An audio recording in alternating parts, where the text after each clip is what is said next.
1970-80 के समय जब जापान विकास की ओर बहुत तेज़ी से बढ़ रहा था, वहीं जापान की दूसरी ओर डर और खौफ से भरा हुआ था। डर एक ऐसी चीज़ का जो है भी या नहीं किसी को पता नहीं। डर एक ऐसी खूबसूरत बला का जो दिखने में तो बहुत ही खूबसूरत थी, पर उसको दिए जाने वाली मौत बहुत ही भयंकर थी, जिसका नाम सुनकर जापान का बच्चा बच्चा भी कांप उठता। फुजीसाकी ओना। तो आज हम आपको ऐसे ही एक जापानी अर्बन लेजेंड के बारे में बताएंगे जो रास्ते पे सर्जिकल मास्क पहन के अपना सवाल का जवाब ढूंढ रही होती है। वो ज़्यादातर बच्चों को अपना शिकार बनाती है और उनसे सवाल पूछती है, क्या मैं सुंदर दिखती हूँ?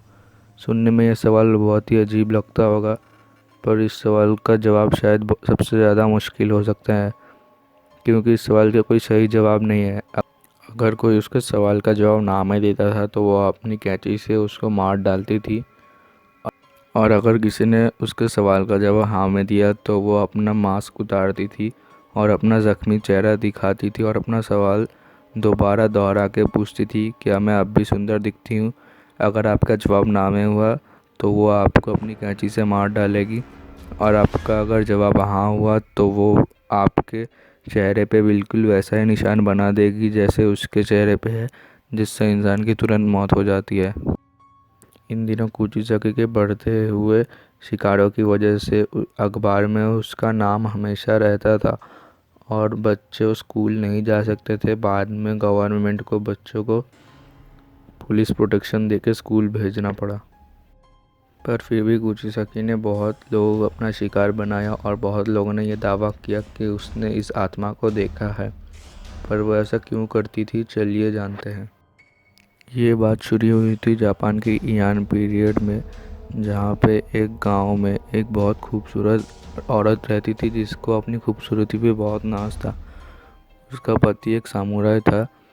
जब युद्ध के दौरान उसके पति को युद्ध में भाग लेने के लिए जाना पड़ा, पर जब वो घर आया तब उसने अपनी बीवी को एक पराये मर्द के साथ पाया। वो देख के वो बहुत गुस्सा हो गया, उसकी बीवी के चेहरे पे जोर से हमला कर दिया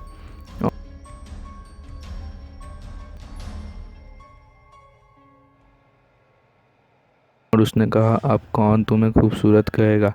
इतना कह के वो सामुराई हमेशा के लिए वो गांव छोड़ के चला गया। जब कुजीसाकी ने अपने आप को अपने घर के आईने में देखा तब वो बहुत डर गई, क्योंकि उसका चेहरा दो हिस्सों में बटा हुआ था और वो बहुत डरावना था। जिस चेहरे पे उसे इतना नाज था, अब वो चेहरा बहुत डरावना दिख रहा था। वो ये सदमा बर्दाश्त न कर सकी और अपने घर में रखे हुए कैंची से अपनी जान दे दी, और सब लोगों को लगा कि कहानी यहीं पे ख़त्म हो गई।